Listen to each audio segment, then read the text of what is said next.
Yo, in Soccer We Trust YouTube fam, we're going to do some real talk, and then we're going to talk about more of our U.S. men's national team players heading to the Premier League, which is amazing. So hit like and subscribe if you haven't already, and let's get after it. Yes. What is up, everybody, and welcome to Megan Rapinoe's favorite podcast, In Soccer We Trust.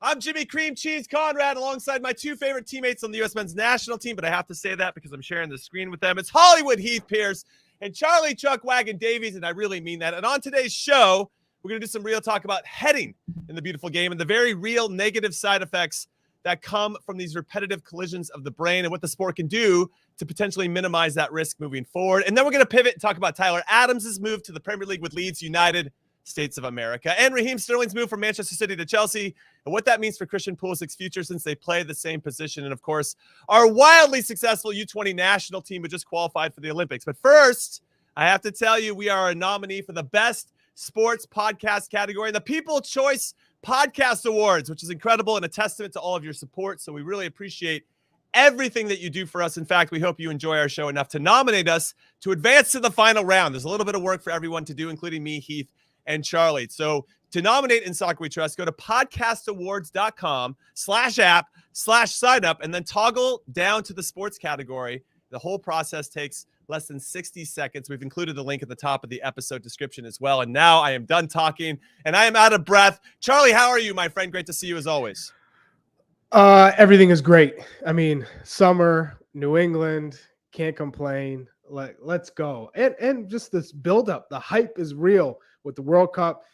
Tyler Adams gets a big move to the Prem. Let's get going. Let's get going. And if you can't see Charlie right now, he is wearing one hell of a shirt. It is purple with yellow flowers. As a Los Angeles Lakers fan, I agree with that color combination. Shout out to the Celtics who can't win in the final. Hollywood Heath Pearce, how are you doing, my friend? I was good until I realized that Charlie's obviously at a sleepover right now in his pajamas, and I was not invited to that, which is a little disappointing to me, knowing that, this is that time of day where you get out the, peanut butter and jelly sandwiches, and we're going to really get after it. But Charlie seems to be part of an exclusive club. So I'm a little disappointed, but I'm excited to chat today. It's been a while. I am too. It has been a while because we shot the July 4th episode on Monday last week. So we haven't really been around each other for 6 days. And I felt like we all had some withdrawals. Hopefully you're feeling the same way, but we're back at it today and tomorrow. And of course, moving forward 3 times a week as always. Now let's get into the real talk side of this. In the light of the news of former U.S. Youth International and MLS player Scott Vermillion, who has been found to have had CTE. He passed away a couple of years ago due to alcohol and drug poisoning. He's the first MLS player to have received CTE, which is a chronic neurodegenerative disease in the brain, commonly understood as dementia overall. Now, there is an increasingly large body of evidence which has identified that these small repetitive collisions of the brain inside the skull cause this disease. And the Scott Vermillion news is incredibly eye-opening for me personally. Not only, and I give some context to everybody, I retired due to concussions at age 34. And I had a really bad one with the U.S. men's national team in the Gold Cup quarterfinals against Panama in Philadelphia in 2009, where I got knocked out. I had 20 minutes of post-impact amnesia. I woke up in the ambulance and only could see out of the bottom half of my left eye. And at that point, you're like, what the hell happens? And you're trying to figure it all out and you're trying to remember. And now it's like a kind of a race with your brain to like, okay, how severe is this? I also broke my thumb because I went limp. So when I fell, I got hit twice ultimately. I got hit on the side of my temple from a guy jumping up and into my head after I'd already headed the ball. And then when I went limp, I hit my thumb and I hit my face again. So it was a pretty bad hit. And I don't think I ever really recovered for it. We can get into more of the details before, but this is pretty scary news for me in particular. I played against Scott Vermillion in the national championship game when my UCLA Bruins, flex of the day, beat Virginia in the final. And then I played against him in MLS as well. He's around my age. He'd be 44 right now.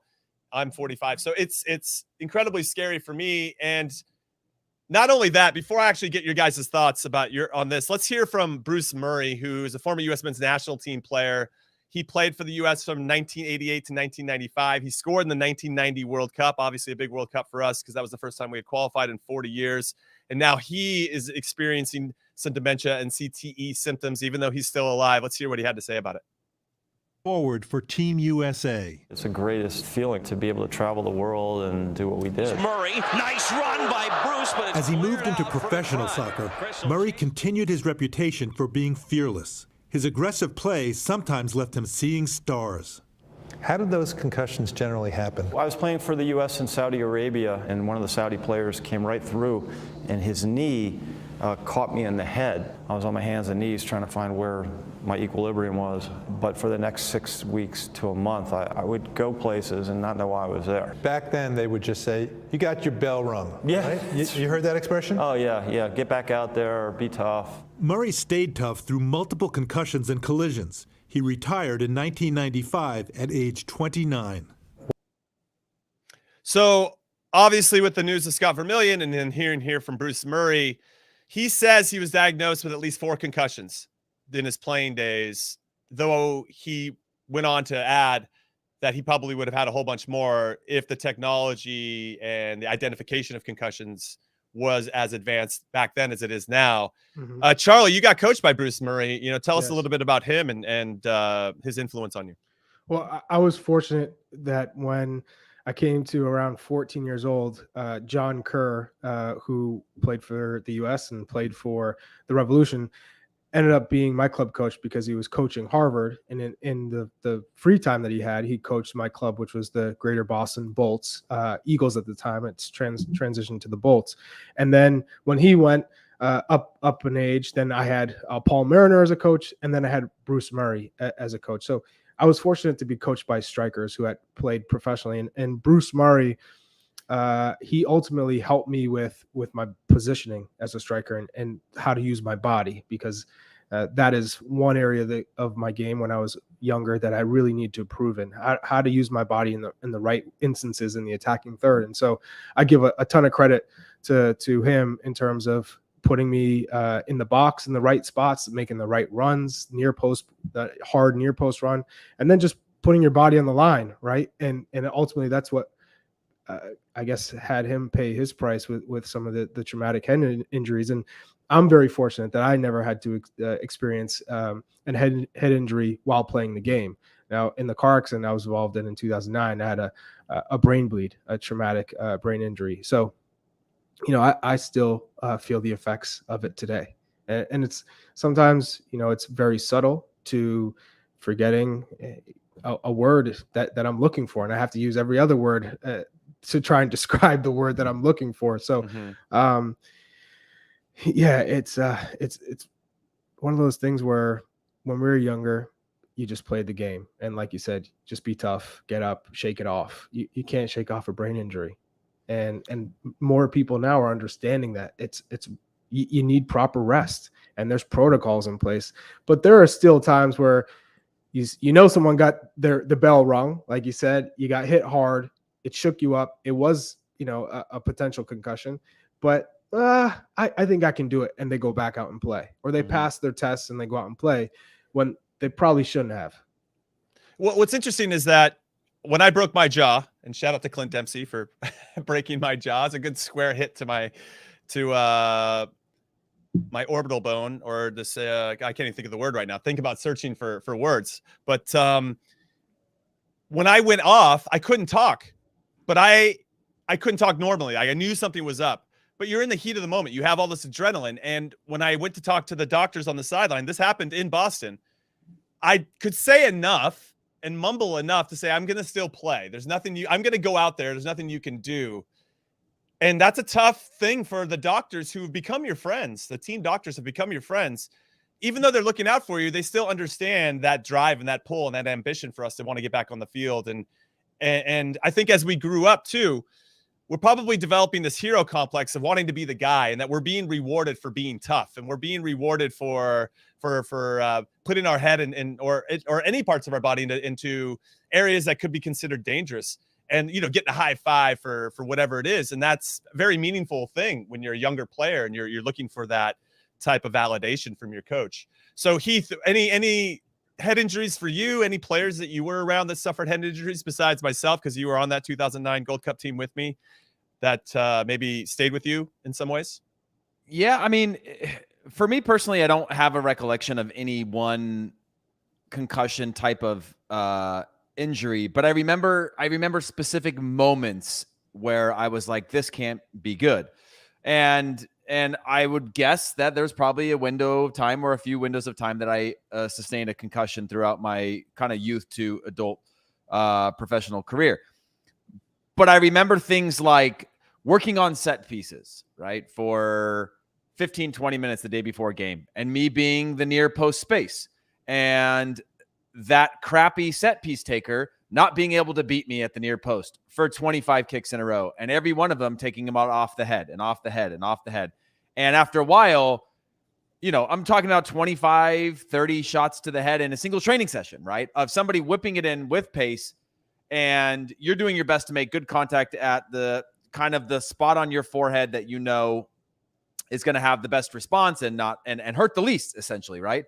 And I remember going in that day thinking like my head was sore the next day, and that was just a single moment. And I remember that I had just gotten to Denmark, and I shouldn't remember things like that in my career, you know, because we have so many other memories and things that we go through in terms of, you know, over your long career. But that one stuck out to me as like, wow, there was still not a ton of information, but I just remember thinking about it being like, that couldn't have been good for me. And it was just about me. And I remember getting yelled at being like, oh yeah, clear it longer, clear it deeper, clear the lines. Or, you know, after like 20 of them, I started catching them when they weren't going over, going like, I don't want to head this anymore.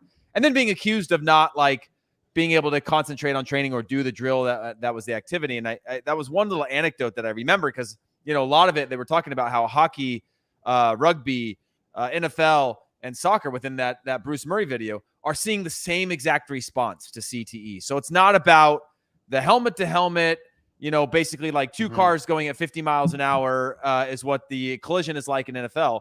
There is things happening in soccer that aren't necessarily just head-to-head contact or a knee to the head or a knockout type of thing that are causing this long sustained damage to the brain, which is really sad. And I think about those types of things, and it leaves me fearful, because I was no different than most other players. Jimmy, you were in an extraordinary circumstance, considering you had sustained concussions. I think about Chad Marshall as another player with sustained concussions.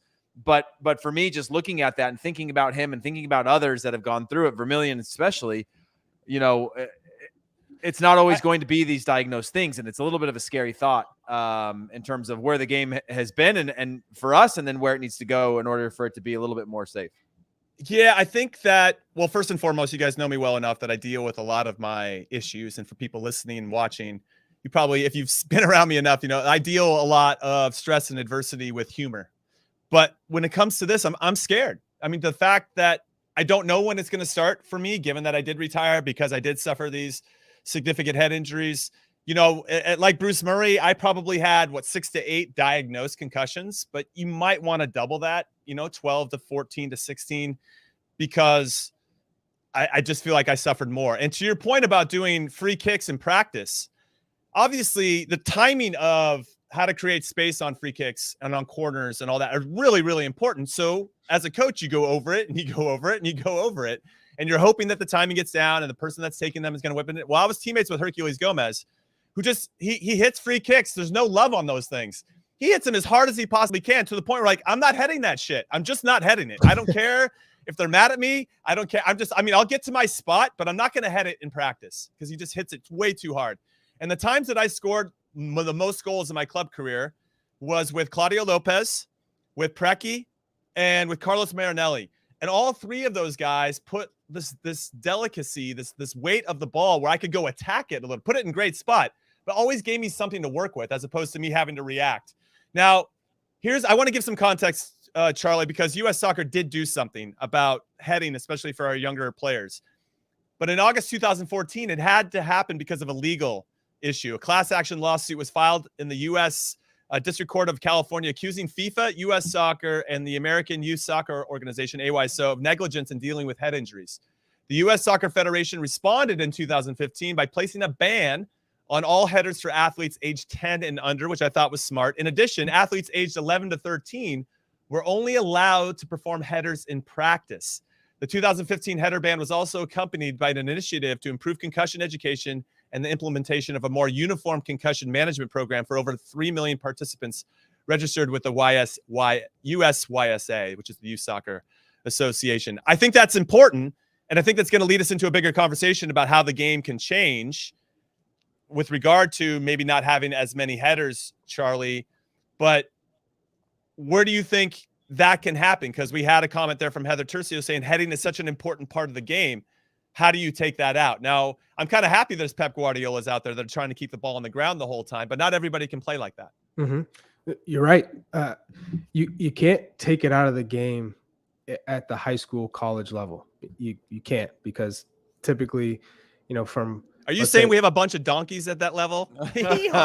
I was always better without the ball. Charlie anyway. just basically said he doesn't like high school and college players. That's what I'm picking up. You just can't. I mean, you can't take it out. What you can, I guess, address is, let's try and focus on playing the ball to players' feet. But ultimately, crossing is a big part of the game. Corner kicks. You can't take headers out of the game. At the youth level, let's say under 10, you don't need to touch the ball with your head at all. Mm-hmm. But I think once you get to high school, the emphasis on set pieces is really important. And then you're talking about players who are now playing professional at 16, 17. Well, look how we qualified. Look how we qualified. Set pieces. Look how we beat Mexico. Set pieces. So, I mean, you can't bring it out of the game. I think it's just educating, and starting at as early as you can for kids to know, hey, these are some of the symptoms you could experience. And it doesn't have to be a hit to the head. To get a concussion, you don't have to get hit in the head. It could be one of those times where you just get blindsided, you fall to the ground, you just maybe took a shoulder check, but it messes with your head. And I think from that perspective, it's just making sure that not only the players are educated, but the coaches and the trainers and the parents, that I think is the way that you start to move the needle. I remember a training for the U.S. team, though, really quick, where I actually went to go slide tackle Josh Wolf, who was kind of in on goal, and I was at an angle, and he cut me. And when he cut back, when I went to go slide, his knee caught me. Listen, I didn't get ankle and knee injuries, everybody. I got broken jaws and concussions, and my head cut open a whole bunch of times. What an idiot. Go ahead, Heath. What were you going to ask? No, I was going to say is like, when Charlie makes a good point of like, you take out heading and what comes of the game, right? What comes of the dimensions of the field, what comes of the box. I mean, obviously the whole point of a header on set pieces is to meet the ball at the highest point and out jump or out leap or get to an area that isn't occupied, right? Our bodies are occupying space within the box on the ground to get the ball into a dangerous position. It's really difficult, right? If you were to just do a session of saying no headers on, and you're going to do set pieces the whole time, it's going to be very, very hard to score. Now, that doesn't mean the game doesn't evolve into the future of something different, but the game as the way we know it would be a very big shift in terms of take out set pieces. Just, again, the crossing of the ball, the clearances, the goal kicks, everything like that. Every 50-50 that's coming from a dead ball situation changes and shifts. And I just wonder where you can start to mitigate those risks, right? Is it banning that from training? Is it eliminating it until specialized situations in training? I mean, where is it that you can start to, because again, it's not just the head-to-head collision. It's not just the ball meeting your head. It's the sustained contact with a ball and your head over years and years and years and years and years that you're talking about potentially the same exact damage. They're obviously doing more and more studies like that. And it's not always just one big hit, and Jimmy's got 8, he might have 16 concussions, but he might also have take those away. It may be the same of just little, kind of death by 1,000 cuts type of thing where you've been kind of, just jabbed a bunch of times over and over and over into a very delicate area that is your brain. Yeah, that's why I think we see it with more prevalence in the NFL because of those repeated, like every single day they know they're going to have head-to-head collisions where it might not happen. You might have a training where you're not working on that. You might not even have to head the ball. You might not have to do it for a whole week sometimes between games. What I want to say, though, and I think this is really important, and I want to get your two thoughts on this, your opinions, is that you can teach proper heading technique. That's great. And you should, right? You got to get your full body behind it. And obviously you can develop neck and shoulder and core muscles that are going to help you power the ball. But you two both know that when you go up for a header, you never have a clean jumping up, proper technique, opportunity. Anytime that I jumped up and I'm going up against the Connor Caseys and Brian Chings and Brian McBrides, dude, I'm gonna have to climb all over that guy's back, right? And he's pushing me at the same time. So all of a sudden, we're now both reaching for this header, and I have no more torso that I can use or any core stability there. All I'm using is my goddamn neck to try to absorb all of that pressure, just so I can get a little nudge on it, so Brian McBride can't flick it on to where he wants to flick it on.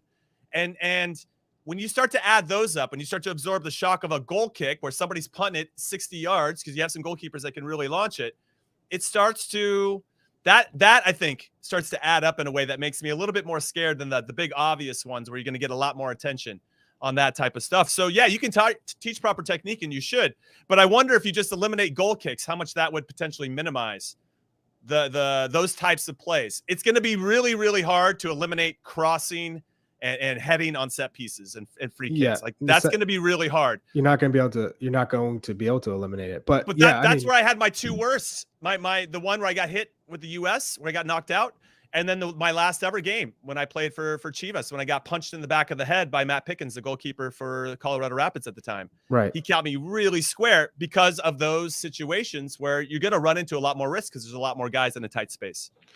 I would say, for goal kicks, we're seeing, I think, much more emphasis on keepers playing to their center backs, to their outside backs, because players can go in the box now and collect it. So I don't think the volume of goal kicks where keepers are just booting it. We're not seeing, I guess, high volumes of that. A lot more teams are trying to build on the back, which is great. Mm-hmm. I think for corner kicks and those set pieces where, players are whipping balls in the box and defenders have to do their absolute most to head it out. I don't see that dropping. Maybe the keeper's coming out to punch. I don't think we're seeing that often. I think that you were just very unlucky with the Pickens blow to the back of your head. But ultimately, just using your arms, I think, to create that space, to give you more protection. Mm-hmm. But I would love to see what the study would show in terms of just, let's say it's unimpeded clearances from defenders, those long launching balls or set pieces. If you had 5 to 10 years of just taking balls square in the forehead where you're supposed to do it, if there is a dramatic effect to it, or would that be okay? Mm-hmm, mm-hmm. What about the NFL changes, Heath? I know that the NFL obviously are trying to make some improvements, because it's just not a good look when all these players, and they have a lot of them, are suffering from CTE. Yeah, I mean, they've started moving, like they originally, right? They moved the yard line, so most kicks are into the end zone and things like that. Where getting rid of like kickoff returns, just punt returns. Yeah, things where it's just like full speed contact, where and that's not even. I don't even know if that's CTE mitigation, because that's the long-term effect of it, but it's more of like, again, that permanent injury, the permanent concussion that could come out of that, the permanent damage that comes out of, helmet to helmet contact at both people flying at high speeds. Because we used to, that was part of the game that we loved, right? Big old punt return guy gets up or a kick return gets up to full speed and gets the layout, right? There's literally media companies have been built out of highlight reels of players getting laid out on these types of things. And we glorify that and we celebrate it because it was originally part of the game. Now we've all learned more about and continue to learn more about as more and more technology becomes available and we can educate ourselves on these types of things.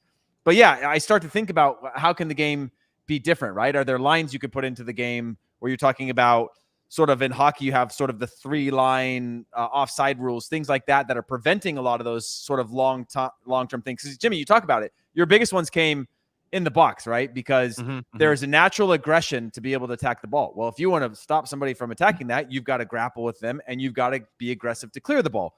And you're talking about a condensed area where there's only so much room for bodies and heads and things to go flying in, including a goalkeeper who has a little bit more of a free rein to take your head off by accident, right? And be aggressive by accident. They're protected in a different way, and rightfully so. But I just think about how the game can become different where you're starting to prevent those types of scenarios. So maybe it's situational where I don't know how you remove set pieces from the game at all, but how can you start to prevent these types of scenarios where it's the classic throw it in the mixer, the name of Jimmy's original show, throw it into the mixer because you don't know it's chaos, right? That was the whole thing. We had the Bash brothers with the San Jose Earthquakes that were all about just putting their head where you wouldn't put your foot in order to create goal scoring opportunities. That havoc is where it starts to get dangerous. So I'm wondering if we can analyze those most dangerous moments or most vulnerable moments for players and then build mechanisms around that. Now, that ends up probably changing the whole dynamic of the way the game is played and probably doesn't happen because of that. But I'm wondering, are there situational things where it's no longer, there's a certain different line, an offside line or free kicks from certain areas that change the game to where it becomes a little bit more of with your feet than in the air? I mean, it's hard for us to imagine that now, right? Because of the way we've always played it. But I think there is an evolution of every sport over time that needs to be taken into account. Sort of there's always going to be risk, but can we mitigate some of those risks or minimize? Some of the risks minimize it for sure. Now, last year there was some research done with around 8,000 former professional players from Scotland, and they found the risk of goalkeepers developing a neurodegenerative disease was similar to the general population level. So goalkeepers, you're all set and you get to get free punches on people. Now, everybody else out on the field were almost 4 times as likely as an ordinary member of the public, with defenders developing dementia in later life roughly 5 times more, which doesn't bode well for me in particular. Hollywood Heath, you wanted to keep that face clean. Doesn't seem like you did too many headers. I never played defense either. The findings, that's true. The findings were the same, though, for players, regardless of the era in which they competed. So despite changes in technology and head injury management, the study included data on players who played in the 1930s all the way through to the 90s. We could argue, Chuck, that it's developed even further in terms of that.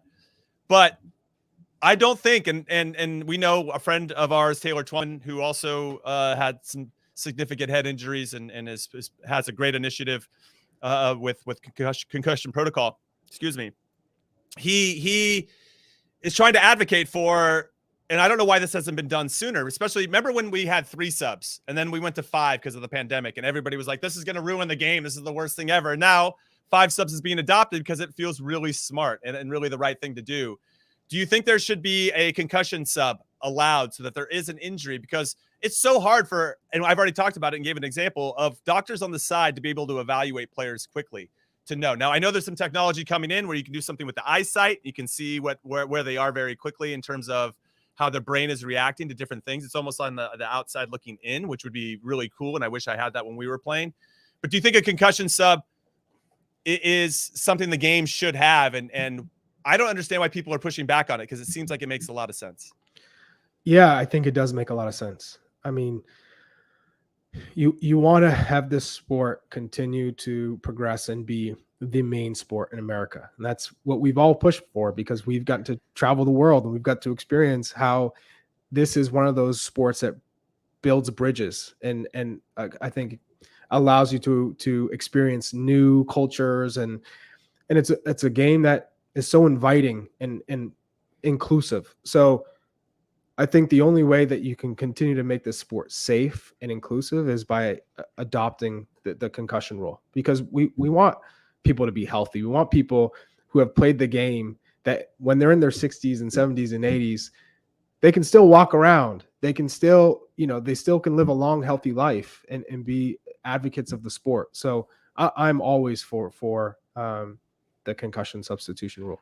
Okay, and by the way, good. Jimmy, on that, MLS Next Pro just launched some new rules themselves, one of which is the off-field treatment rule, meaning if you have medical treatment come onto the field, you're forced to stay off the field a minimum of 3 minutes. And so obviously there's 2 things to that. One, there's the gamesmanship, right? The sportsmanship that we know happens when you're trying to run out a game. But there is actually ample time now for a medical staff to be able to potentially examine as opposed to like look left, look right, how do you feel, take you off for 30 seconds. You're now forced to stay off for 3 minutes of match time. If medical treatment comes on. Now, I don't know what the effects of that, if that means people are not willing to go down even more now because they know that they'll have to come off. I know there's a reason for that, but ultimately it does give somebody who has their quote unquote bell rung or gets any sort of head injury, because we know that it's an instant stoppage of play now. If the ref perceives it as a head injury or a head contact or collision of some kind, the refs stop it immediately as opposed to playing advantages and other things. He's meant to blow his whistle, but now being forced off the field for 3 minutes. Do you think, Jimmy, in your experience, that's something worthwhile or valuable? Because it is going to be baby steps. You can't just go in and say, hey, we're getting rid of set pieces. There's no more heading the ball in the game, but there are small steps that you can take towards learning more and mitigating even the risks of what currently takes place, right? Which is players going on the field in an unsafe environment after getting a concussion or what's perceived as a non-concussion. It feels like this is more of a delicate topic than it should be. I mean, given all the research that's coming out and on the girls' side as well, there's been reports in a journal, Pediatrics, back a couple of years ago, mentioning that girls actually get concussions twice as much as boys do in high school.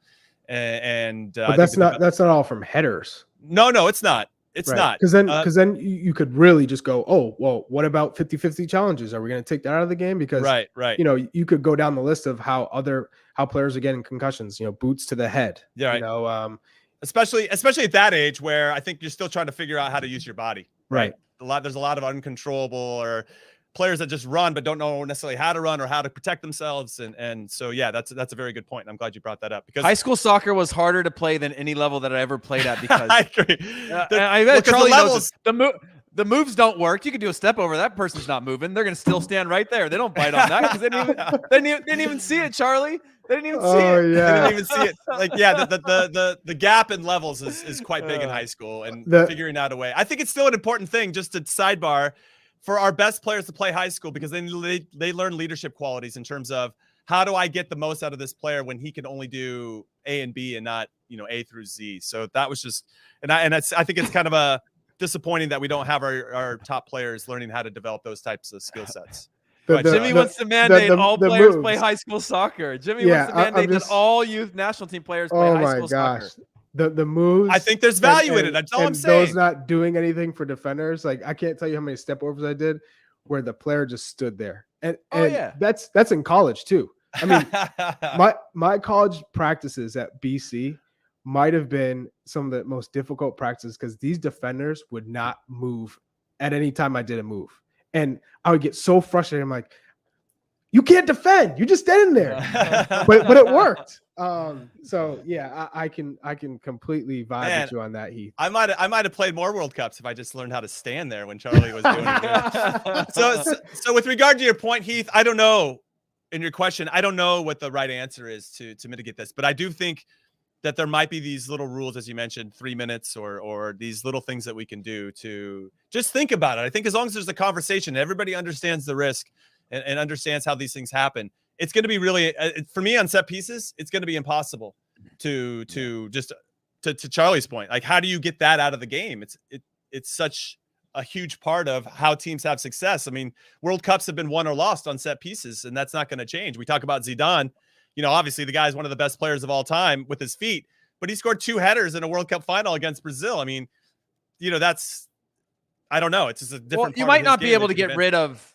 Yeah, you might not be able to get rid of set pieces and things like that. That would lead to like sort of high impact situations. But there probably are steps along the way that you could mitigate some of the sustained, like the leveling of the playing field, which is the three of us outside of Jimmy's obvious concussions have probably, and I'm sure Jimmy more than us as a central defender, where 40 times in a game, someone hits a long goal kick and you've got to go up, and part of your job in which you are judged is to win that first ball, right? Is to win the win the ball for your team. And therefore you're scrapping for it, which increases the odds of one head to head, but two, that elbow type to of face. That type of impact. But there's got to be some sort of things along the way that you can start to eliminate or alter that can at least decrease risk.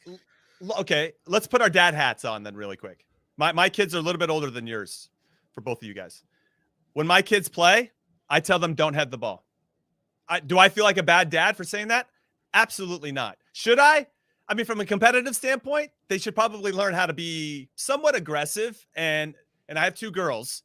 So I, without even knowing this research that I just found prior to the podcast about females getting more concussions than boys. And part of the reasoning they say is maybe neck muscles, and some of it's biological. Some of it is a lot of these boys have been kind of getting knocked down their whole lives because they've just been kind of rough and tumble the whole time, and they know how to kind of absorb a hit, whereas the girls maybe don't have that same type of experience. But I don't care if you judge me or not. I just tell my girls, don't head the ball. Is there a ton of heading? Is there a ton of heading happening? There isn't a lot of heading, but when the situation comes, I'm like giving them a high five. When they do the turtle, like straight up. Yeah, they do the Chris Klein turtle. Chris Klein was famous for this back in the day.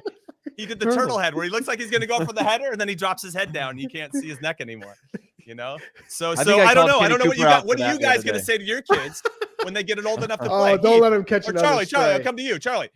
What are you going to tell your kids when they start playing? Yeah. Did you see Charlie's kids? Did you see Charlie's kids on the water slides this weekend? Well, I'm sure their quads are already bigger than my quads. They were doing flips all the way down it. Charlie's got some ornery kids, man. Those kids are busy. Charlie's trying to keep them off the roof. Yeah, they're active. In terms of heading, we don't practice heading at all, and I don't think I would tell them not to head. I would try to tell them keep the ball at your feet, and we're gonna try and, kids at their age, they're not doing crossing. There's no corner kicks or goal kicks. So for 6-year-old boys, it is solely focusing on dribbling and movement, not anything to do with the head. I think probably when they get to club soccer and let's say when they're 10, 11, 12, that's probably when it starts to pick up. I would teach them how I learned and just protecting yourself, that the ball will come to your head. If you have to head it, you can go and head it, but I probably wouldn't say don't head it whatsoever. I do understand where you're coming from. You probably don't need to head the ball all that much. How often is the ball going up? But in terms of like getting on the end of crosses and hard and low, baby, hit it hard and low. Yeah. It's difficult. I don't think I would tell them not to head the ball. I think I would show them the correct way to head the ball, the proper way, and how to protect yourself. Right. But I would ultimately say, try not to get mixed up in those aerial duels. And this is how you do it. Yeah, I would say I'm the same as that. I think it's inevitable at a certain level of, now if my kids end up being like proper rec players, then I'm like, no, don't head the ball. What's the difference? Right. But at a certain level of competitiveness, I think there may be an altering, and I'm not there yet, but there may be an altering in the way in which I see the need to compete. Now that's not what I think putting them at extreme risk, but certain circumstances, I would say if it's the right like I would try to, I don't know, teach that type of moment within the level of competitiveness. But if they're playing rec, I've got them in, I've got them in a football helmet, I mean, like it's not worth it. But I think that as the game gets faster and quicker and the gaps close, like it's going to be harder for them to feel almost equal or capable at a higher level if they feel like they are potentially letting their teammates down or putting the team at risk. I don't want them afraid of the ball either. No, you don't want them to be afraid of the ball. I don't want them afraid of the ball. There's an attitude, right, to how you approach the ball, whether you're going to trap it with your chest or your thigh or you're going to head it. You still want to go there with that type of energy that I'm going to do something with this ball. I'm going to make a difference and make it difficult for the opponent. All right, one last thing I want to add to this, and then we'll take our first and only break, and then we'll talk about Tyler Adams and everybody else on the other side of it. Ooh. Researchers have known for several years that female athletes experience higher rates of concussions than their male counterparts, which is important for me as a girl dad. There's also some evidence that girls may take longer than boys to recover from concussions. And last, or a couple of years ago, women's, there's some top pros, Alex Morgan, Michelle Akers, Brandy Chastain, Megan Rapinoe, Abby Wambach. Also, they were so concerned about these research findings that they pledged to donate their brains to science. That's how important this is, especially on the female side of the game. And I wonder how that type of research will impact how that game is played moving forward, especially because the Women Euros are going on right now. All right, we're going to take our first and only break. When we come back, as I just mentioned, we're going to talk a little Tyler Adams, a little Christian Pulisic, and anything else you want to get into in the comments right after this. This summer, Paramount Plus presents The Great Reality Escape. Let's do it. With new series. It's time to celebrate! If you get thrown in, you gotta win. And new seasons to escape to. You just became my target. I have never seen such savages. With attitudes. Give me a damn pizza! Competitions. Survivor's ready! And guilty pleasures you don't have to feel guilty about. Escape your everyday reality with our reality every day. This is big. Paramount Plus. Stream now. Welcome back, everybody, to In Soccer We Trust. If you're a fan of this podcast, hit us up on Twitter. First and foremost, drop us a follow there, ISWT Pod. We'd appreciate that. But also, we've been nominated for an award. So go to podcastawards.com/app/sign up and go nominate us for the 2020 Let's get this Podcast award. Awards.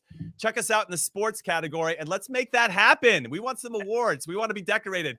Hey, and they're voting. Their voting matters. Their voting matters. That's voting a big part of matters. this. It matters. It matters. And we just want to win one more trophy in our lives. Can everybody just understand that we want to add Yes, another trophy to our please. cabinet? Please make that happen. All right, so let's talk and pivot now to some fun news. And we appreciate you guys and all the thoughtful comments about the real talk we had about heading in the beautiful game. And I'm sure that conversation will continue in the future. But Charlie, I'm going to come to you first. Tyler Adams to Leeds is official. And at the same time, Calvin Phillips left, which opens up that void in that spot of the field for Leeds to go to Manchester City. How big of a move is this for Tyler Adams, first and foremost? And then we can talk about Leeds overall. Massive. It is a massive move. And probably, I don't think too many people saw that happening because of the drop off this year with Tyler Adams and at RB Leipzig. He just fell out of favor with the manager. That's just how it goes. And that's Europe in a nutshell. A manager can make or break your career at that club. It's that simple. So I think it was a good learning year because he was coming off of a year where he was scoring in Champions League. He was the guy. He was everyone was looking at him. Arsenal was interested. Now he's at Leeds. And you're playing for a manager that you've already played for. That a manager that believes in you, that trusts in you, and is bringing you to the club. I love this move because he's playing in the Premier League. We're playing England in the World Cup. Right. It's that experience against the top level players and a lot of players that he's going to see in the World Cup. Now, I think from the perspective of the U.S. men's national team, Tyler Adams has to improve on the ball. But when you're playing in the Premier League, yes, you got to be on the ball, but he's going to be solely focused, especially in that type of style and tactics that Jesse Marsch is going to play at Leeds United. It's high pressure, high volume, ball winning, get it off your feet. It's not so much, hey, we're going to get on the ball and keep possession and teams are going to be sitting back. Teams are going to be coming at them. When you're playing in the U.S., especially against CONCACAF teams, more than not, you are the team dictating the tempo and holding the ball. And they need Tyler Adams to break the lines and be good in possession and controlling the tempo. Not at Leeds. He's going to be cover as much distance as you can, win the ball back and get going. So I like the fact that he's just in that environment every day. And, he's going to be pushed. He is going to be pushed. Okay. And that's something that we want, Heath. We also want him to get minutes, though. Do you think it's going to happen under Jesse Marsch? Is the third time playing for him, played for him at Red Bulls. Jesse Marsch was an assistant at RB Leipzig, played for him there, and now he plays with him at Leeds. I mean, we know that Jesse's going to give him the benefit of the doubt and give him every chance to take that spot and make it his own.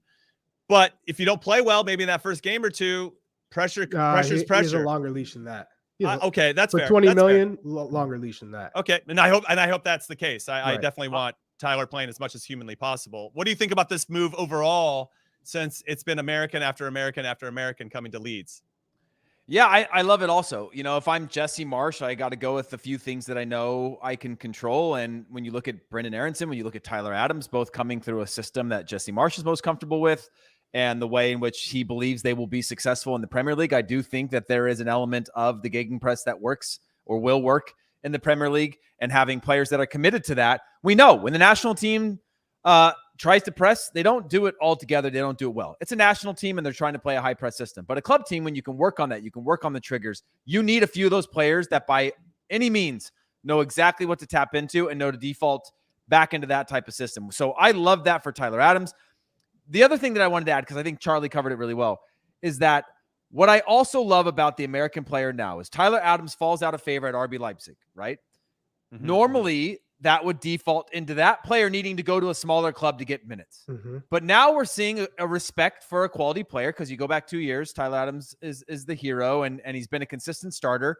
And then at times he's been a squad player in and out of the lineup, that his next move is at least lateral, if not vertical. Better. And so in terms of, yeah, they're not playing Champions League, but they're playing a Champions League opponent probably every single weekend, or a Champions League quality opponent every single weekend. So for him personally, I think it's great. I think that for the respect of the players to now go from like, oh, it's not working here, we would have said it would have been more of like a Zach Steffen type thing, right? Not playing at City, has to go to what looks like go to the Championship or go to a much smaller club to get their minutes. That was the view of the American player. And then they maxed out, they ceilinged somewhere, and then the next move had to be backwards. It couldn't be another move either laterally or even better. And I think that for Tyler Adams is a sign of his quality and the trust and belief that I think obviously it helps that Jesse Marsch is there, but I think that's just a good sign of the respect for the American player at the moment, is that even if they fall out, it's because of it's not because of quality. It's because of a system. It's because there was another player that was maybe a higher quality based on what that manager thought, and that their services are still respected elsewhere at the same level. Not higher. Now, Charlie, how much pressure does this put on these players in particular? There's obviously going to be, I don't even need to read it on Twitter to know that there's going to be Leeds fans going, we got to rely on another Yank to help us win anything. We're totally going to get relegated. Bring back Bielsa and bring back whoever. Yeah. Now, there's already been examples. Jack Harrison, who's already on their team, had most of his experience playing in college in the U.S., playing in MLS, and came over and has done very well for Leeds. I think he's an example who, yes, he might not be an American, but he went and had the American experience, who's already proven that he can do well. We all know what Brendan Aronson and Tyler Adams are capable of. We know what Jesse Marsch is capable of, and we're all full faith in them. But there's a lot of work for these guys to continue to break that ceiling and change the perception of American players. And there's a lot of pressure there, which I actually welcome. And I hope that they absolutely see it as a positive as well, Charlie, because I think that's only going to bode well for us to handle high pressure situations in the World Cup and beyond. Well, Charlie, real quick, did your all boys boarding school that you went to play against Jack Harrison's when he was in the U.S., just in terms of like the boarding school, Yeah. Mine was co-ed. That's one. And two, the school that he went to wasn't quite up to the level of mine at that time. But as wealthy though, I would say as wealthy. Same admissions league, were the though. same. Yeah, okay, same league. I would say if you're looking at this from a subjective point of view, then you're saying, man, you have Brendan Aronson and Tyler Adams who are both brought in, who are going to play. That whether you like it or not as a Leeds fan, they are going to play. And you have to, and you're backing Jesse Marsch, so you think his system is going to work with this group, and so he wants the players to make this system work. Great, but Tyler Adams, I think, is my biggest concern for Tyler Adams is not his work rate or his tactics or his technique or distribution. It's being healthy. Can you survive the next 6 months in the Prem? Because we all know it's a grind. You're playing in all these competitions. You're constantly playing. If he can not get injured and not go through some of those muscular injuries that we've seen him have, then that's the big win for me. To go through half the year at Leeds United playing, because he's going to be playing consistently, and to come out unscathed and ready to go with the World Cup. Oh man, I am pumped. I'm buzzing. And a lot of people I've seen in the chat saying this isn't a better move. Like RB Leipzig would wipe the floor with Leeds. I don't think they would wipe the floor with Leeds. And two, it's a better move because you're going to a better league.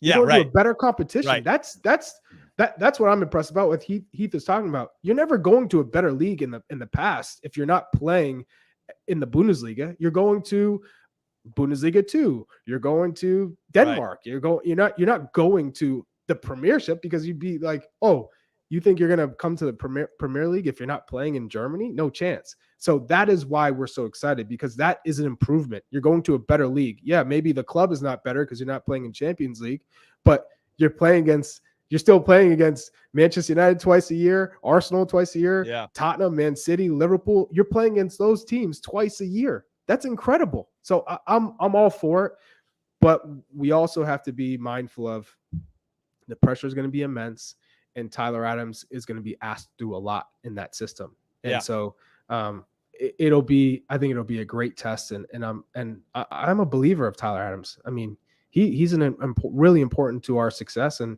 if he does well, I mean, I think that opens the doors for more Americans. I mean, if he's had Champions League opportunities with RB Leipzig, and he would have this upcoming season as well, but he wasn't necessarily being the first choice. So all of a sudden you got Conrad Lamer, who was being selected over him and playing well to the point where he was getting scouted by some big clubs around Europe.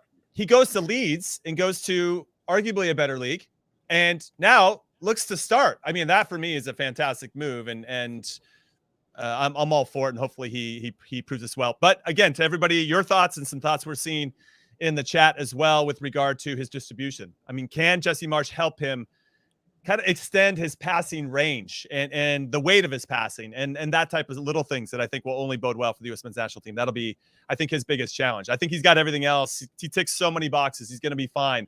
And I think he's going to thrive with the speed and the speed of the game of the Premier League. That's not going to be any problem for him to adapt. It's just probably like, how quick can you make those decisions? How quickly can you, okay, plan A is not available. How quickly can you pivot to plan B, and what is plan B? That's going to be the big challenge for him and for a lot of players that are adapting and moving to a different league. All right, let's talk about another U.S. men's national team player who's in a little bit of an opposite situation with Raheem Sterling coming in from Manchester City to Chelsea. And the crappy part about Raheem Sterling is that he plays on the left side of a 4-3-3, which is exactly where Christian Pulisic plays for Chelsea. Now, Christian Pulisic, due to injury and Thomas Tuchel not always being his best friend, only started 13 games in the Premier League last year, added another 4 starts in the Champions League. And he had games where he was man of the match, and he had games where he didn't do all that much. Heath, I'll come to you first on this. What does this mean for Christian Pulisic? Because apparently Juventus have shown some interest, and from what I understand, Chelsea's rebuffed that interest. AC Milan is also being thrown out there as a team that would be interested in taking Christian Pulisic. I don't think any of these teams can afford paying 40, 50, 60 million or whatever Chelsea would try to recoup from him for him. But maybe he could go out on loan, and I'm curious to see if Chelsea would do that. I don't think it would be in the Premier League. I think it would be in a different league. Talk to me about this Christian Pulisic situation, because with Raheem Sterling coming in and them trying to get other players in the winger spot, it's clear that Thomas Tuchel doesn't think that Pulisic is his answer.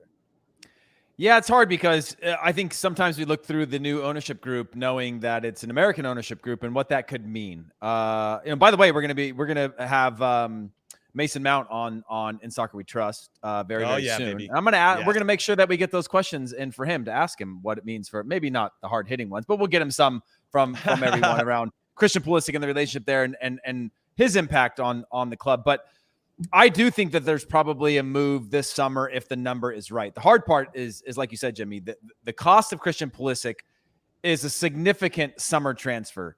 And I think that he was bought at the peak of the market, and that's going to be hard to recoup and hard for Chelsea to say, hey, we're going to let him go for a discount knowing that he's an American guy and American ownership group. I think some of those things create a recipe that makes it very difficult to move him. But if you are Christian Pulisic, you're kind of seeing the writing on the wall that, well, you've had to compete every single day for your spot anyway, because when he came in, they signed 7 or 8 players, and they've all been competing for 2 positions on the field. Not 7 or 8, but say 4 players competing for 2 positions on the field. And I think he'll continue to fight for that until the end. I do think that there needs to be a move for him, and there's going to have to be some sort of agreement, because I don't think he's going to get 60 million, and I don't think if he's got to go for 20 less than that Chelsea are going to look at that as like a, hey, let's move him on the way, especially because he's American. So I think it's a tough situation for him to be in. And outside of Premier League clubs, I mean, who can spend that anyway, right? Like, there's not a lot of clubs around the world that can spend that on a player, regardless of the quality they have. What's interesting, Charlie, is that Everton just lost for Charleston to Tottenham. So that's an area where Christian Pulisic could go to Everton and potentially do something with Dominic Calvert-Lewin. And his dad did tweet and say he loves the city. You know, remember when he put out that post? He did. That's right. His dad chiming in as his PR. But do you think that Christian? I don't know him well, but do you feel like he wouldn't maybe take an opportunity because it's a step down, even though he might get more minutes playing there and be more of a vital player for that particular team, like he is with the U.S. men's national team? If I were him, I would not make the move to Everton. If you told me, I just use that as an example. But I'm just saying, in terms of where you are, you've won Champions League. You're at the top of the top, and you feel like you should be playing. The problem is, you bring in Raheem Sterling, you are signaling to the group that Christian Pulisic is not a starter on this team, because you value Christian Pulisic and Mason Mount's on the other side. So he's not playing. And then you throw in Kai Havertz, you throw in Timo Werner, who they've used a lot over Christian as of late. So I think in my opinion, he would only go to a club of a certain stature. And I would feel that way. I mean, you're throwing in Bayern Munich's of the world. You're throwing in, the top Serie A teams, the top La Liga teams.